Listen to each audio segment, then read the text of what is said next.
we are moving forward to form what we call a federation of teachers in this country. So that teachers speak in one voice, the government will listen. In East Africa, we have a federation. In this country, we used to have one strong union. And even the legal notice 534, you remember the legal notice? Yes. We were able to flash up the legal notice 534, courtesy of the union that was one. Are we there? Yes. We have seen how difficult, how painful, and how challenging it is to run different unions in one outfit. Teachers cannot afford to belong to different unions. Teachers Service Commission made the biggest blunder in the arrangement of employing teachers in this country. Do you know it is morally wrong? I don't want to talk about the legal aspect. It is morally wrong to refer to a teacher as an intern. The teacher has gone to college, has qualified, and working with the rest who are equally qualified. And then you say this is an intern. Why I say Teacher Service Commission made a mistake. Once this number of teachers was given to them for employment, they ought to have aligned the employment of these teachers as per the regulation, the code of regulations for teachers in this country.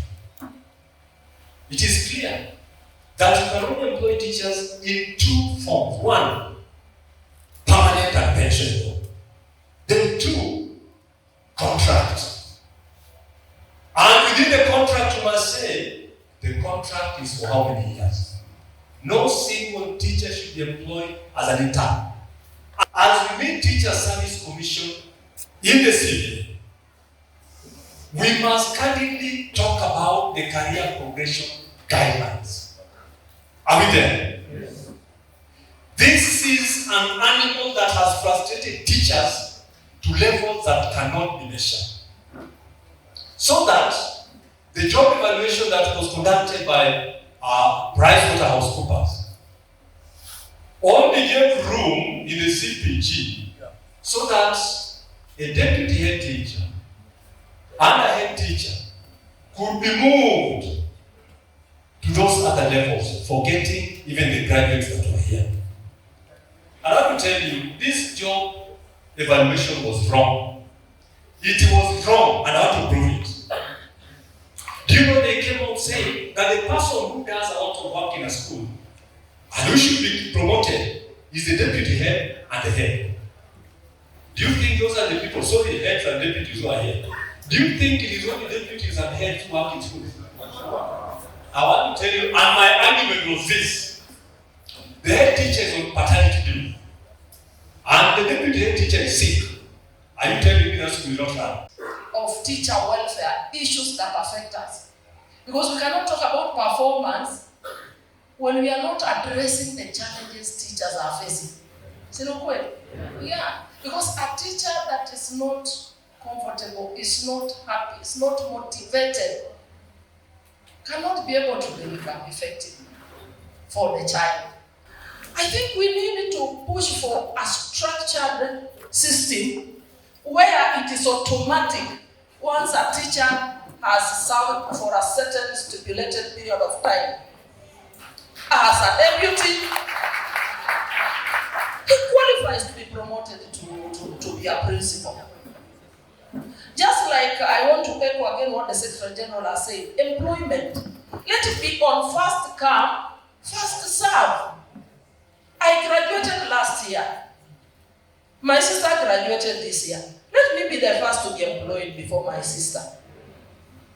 If that can be strictly adhered to, then we shall be able to achieve fairness in the true meaning of fairness in terms of employment.